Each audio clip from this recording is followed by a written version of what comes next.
غرف النوم بأستراليا.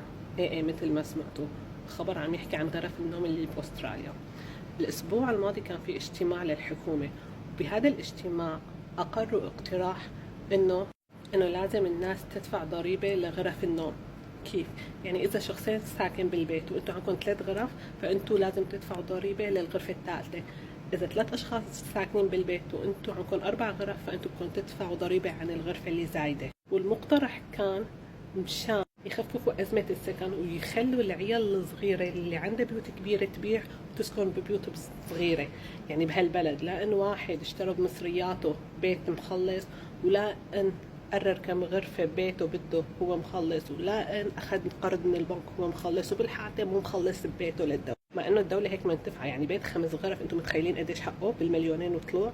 يعني الدولة قديش عم تاخذ فوايد منكم.